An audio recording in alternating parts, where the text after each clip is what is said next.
bindje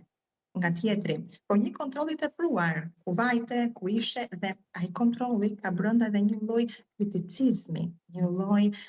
kufizimi, të tipit që tek personi i cili është pritës i këtij kontrolli, fillon të ndihet sikur nëse bën diçka ndryshe nga çfarë tjetri i ka komunikuar, do të ketë një shpërthim, do të ketë një zënk, do të ketë një debat, i cili do të jetë i vazhdueshëm edhe do të jetë ndëshkues në vetvete.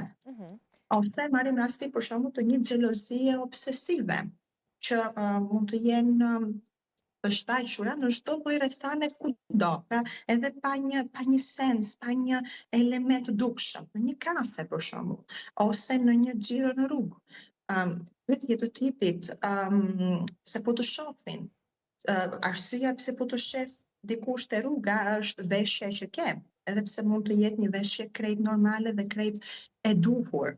Një tjetër është mungesa e lloj respekti për kufit e secilit ka një hapësirë personale, pavarësisht se është në një raport, ka edhe një hapësirë personale.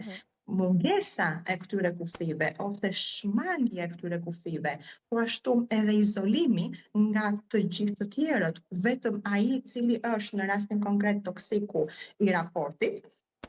e kufizon palën tjetër nga çdo raport të jashtëm, duke thënë